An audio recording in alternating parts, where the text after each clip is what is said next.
satu orang pun yang tahu apa yang akan terjadi pada diri kita setelah maut datang menjemput. Dan memang sejatinya, kehidupan setelah kematian menjadi misteri yang coba dipahami oleh manusia bahkan sejak ribuan tahun lampau. Misteri ini pula yang juga menjadi pertanyaan dan menginspirasi berbagai kebudayaan di dunia tentang bagaimana mereka mempersiapkan kematiannya. Tidak terkecuali beberapa suku di Indonesia yang memiliki cara tersendiri dengan mengawetkan jasad demi menghadapi kehidupan setelah kematian. Ya, proses pengawetan jenazah bukanlah hal baru di Nusantara. Beberapa suku di Indonesia punya cara tersendiri yang berbeda dengan proses mumifikasi peradaban Mesir kuno.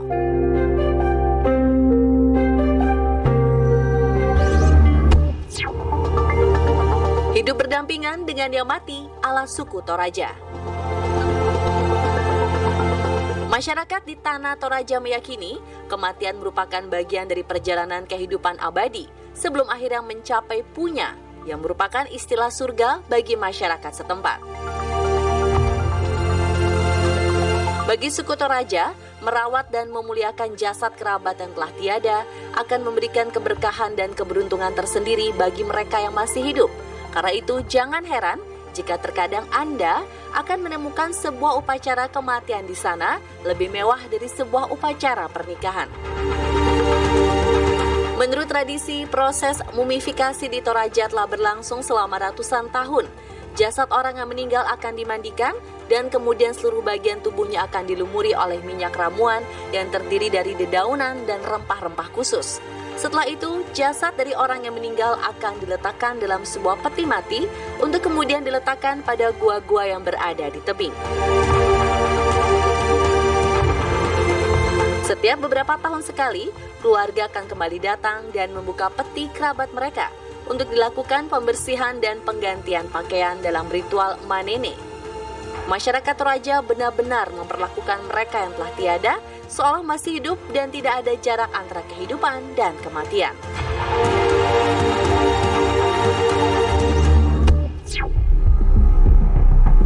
Mumi sakral dari Lembah Baliem. Tradisi mumifikasi juga ada di suku Dani yang merupakan penghuni Lembah Baliem di Wamena, Papua. Mereka memiliki tradisi mumifikasi yang sangat unik. Setelah meninggal, jasad akan dibuka untuk dikeluarkan seluruh organ bagian dalam tubuhnya, hingga kemudian seluruh tubuh jenazah akan dilumuri dengan minyak babi yang lalu dimasukkan ke dalam sebuah honai khusus yang digunakan untuk proses pengasapan jenazah. Jasad akan terus diasapi di dekat perapian hingga darah dan cairan tubuh lainnya mengering. Setelah proses ini, jenazah yang sudah kering akan memiliki warna hitam pekat dan kemudian diletakkan pada tempat penyimpanan khusus. Hanya orang-orang pilihan yang dianggap penting dan memiliki keberkahan tersendiri yang jasadnya akan dimumifikasi. Masyarakat menganggap mumifikasi sebagai sesuatu yang sakral dan diperlakukan dengan penuh hormat.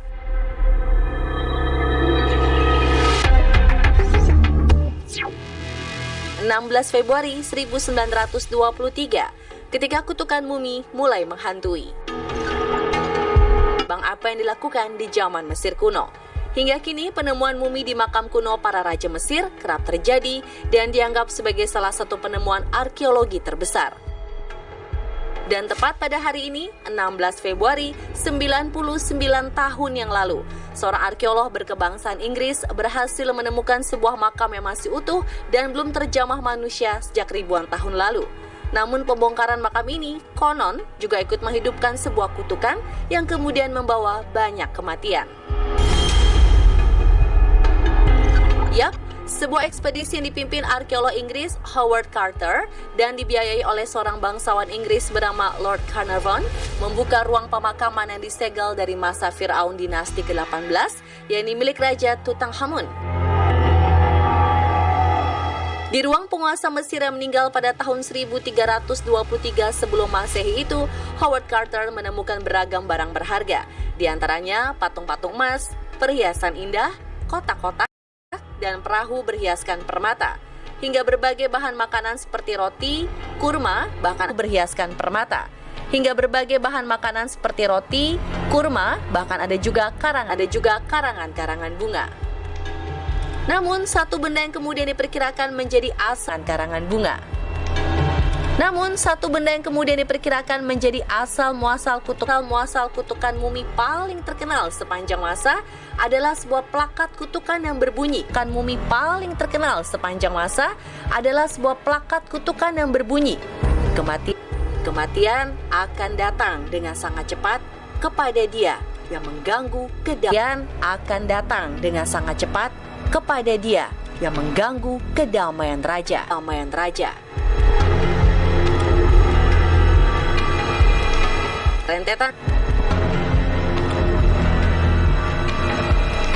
Rentetan kejadian misterius pertama terjadi setelah Carter pulang ke kediamannya pasca penggalian. Di sana, Di sana, ia melihat burung kenari peliharaannya dimakan oleh seekor ular kobra. Masyarakat Mesir kala itu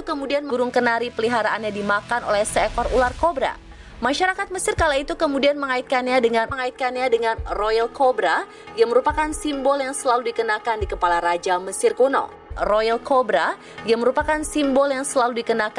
Raja Mesir kuno. Setelah kejadian itu, insiden kedua menghampiri Lord Carnarvon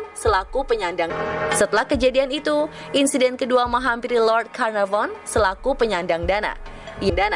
Ia tewas 6 minggu setelah pembongkaran makam karena keracunan darah. Saat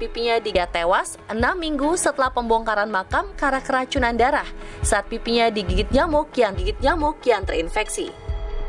Setelah Carnarvon, Pangeran Ali Kamel Gahmi yang terinfeksi.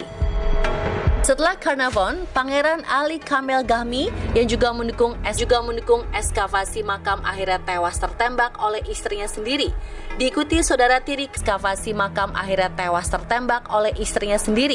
Diikuti saudara tiri Carnarvon yang juga tewas karena keracunan darah, hingga Wolf Joel, seorang jutawan dari Afrika Selatan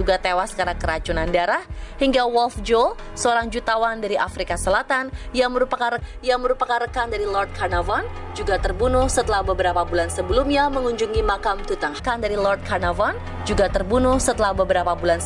mengunjungi makam Tutankhamun. Rentetan kematian ini kemudian menjadi sebuah kisah kutukan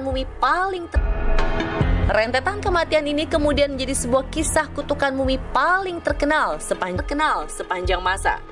Lalu bagaimana menurut Anda pemirsa? Apakah kutukan Tutankhamun benar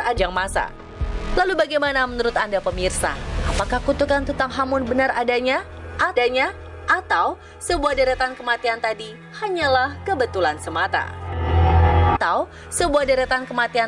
hanyalah kebetulan semata?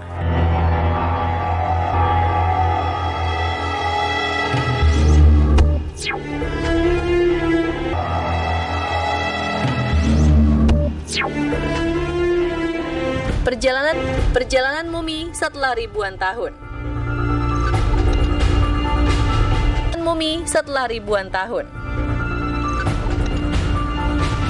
Kini, setelah ribuan tahun berjarak dari era para penguasa daratan Mesir, proses mumifikasi yang mereka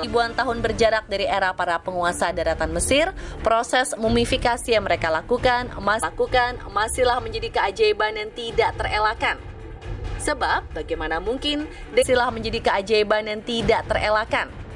Sebab bagaimana mungkin dengan teknologi yang ada di masanya, mereka bisa mengawetkan jasad seseorang yang masih bisa kita saksikan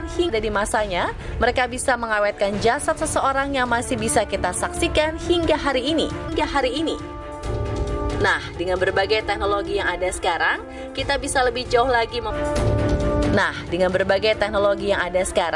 kita bisa lebih jauh lagi mempelajari apa yang telah mereka lakukan.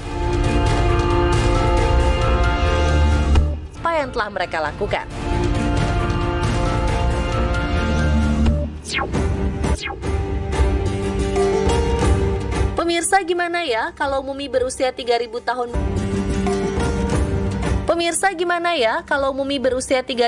mengeluarkan suara? Sejumlah ilmuwan dari University of London berhasil memperdengarkan suara mumi Sejumlah ilmuwan dari University of London berhasil memperdengarkan suara mumi Nesyamun, seorang pendeta Mesir di Kuil Karnak, Thebes. Semasa hidupnya, seorang pendeta Mesir di Kuil Karnak, Thebes. Semasa hidupnya, Nesyamun terkenal suka bernyanyi dan mengucapkan kata-kata penyembahan. Lalu, seperti apa ya suara bernyanyi dan mengucapkan kata-kata penyembahan? Lalu, seperti apa ya suaranya? Suara tersebut berhasil diperdengarkan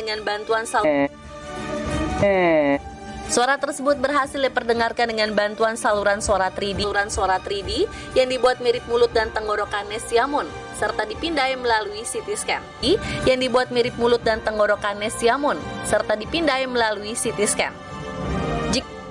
Jika didengarkan dengan seksama, mumi Nesyamun mengeluarkan suara ah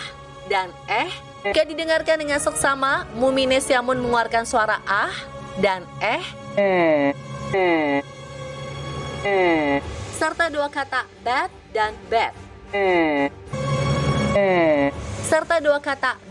dan bad.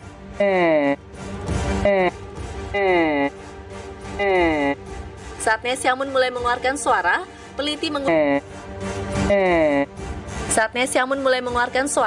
peneliti menggunakan pengeras suara yang sudah disematkan aliran suara 3D, lalu dihubungkan ke pengeras suara di komputer untuk membentuk gelombang elektronik. Dengan teknologi tersebut tidak menutup kemungkinan ke depannya akan ada kata-kata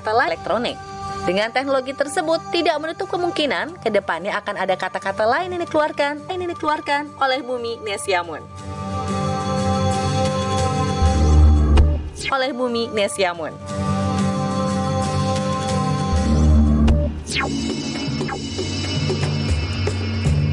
Salah satu mumi yang mehebohkan dunia adalah mumi Ratu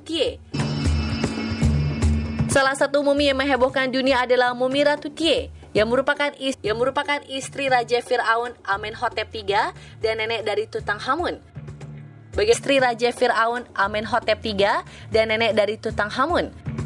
Bagaimana tidak, mumi berusia 3.400 tahun tersebut ditemukan masih utuh.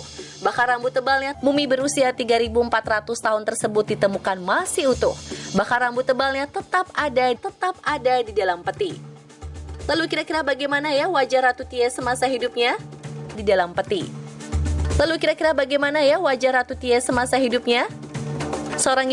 Seorang YouTuber mencoba untuk merekonstruksi wajah sang ratu menggunakan aplikasi Photoshop secara mendetail.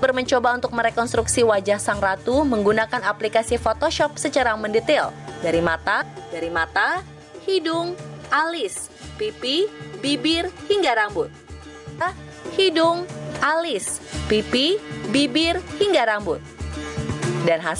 Dan hasilnya sungguh mencengangkan. Terlihat cantik sekali ya wajah sang ratu ya.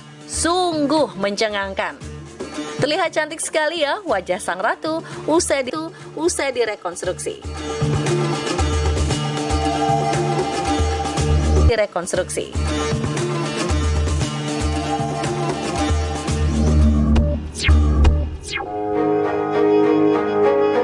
Setelah melalui penelitian panjang ilmu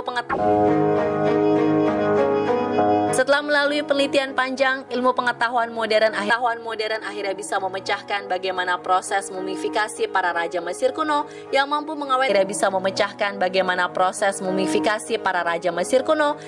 mengawetkan jasad hingga ribuan tahun lamanya.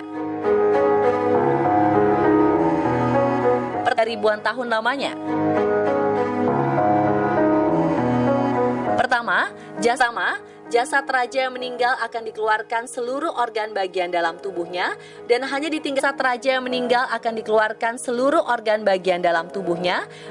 ditinggalkan bagian jantung atau paru-paru dalam beberapa kasus mumi langka. Setelah itu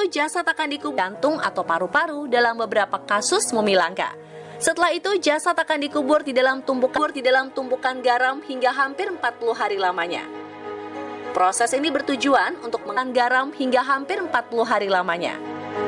Proses ini bertujuan untuk mengeringkan jasad dari berbagai cairan dan kelembapan yang bisa mempercepat pembusukan. seperti berbagai cairan dan kelembapan yang bisa mempercepat pembusukan. Setelah itu seluruh bagian tubuh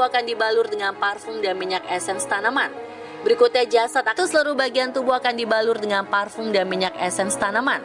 Berikutnya jasad akan disiram menggunakan resin alami untuk kemudian dilekatkan kain linen pembungkus. Proses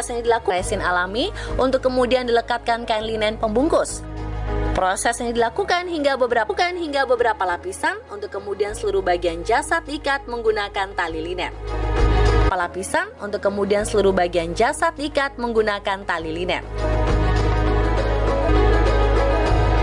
Hingga akhirnya kain dengan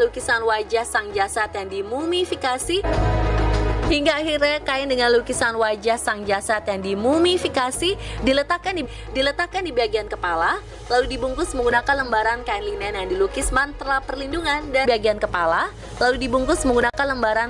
yang dilukis mantra perlindungan dan simbol-simbol kelahiran kembali. Proses inilah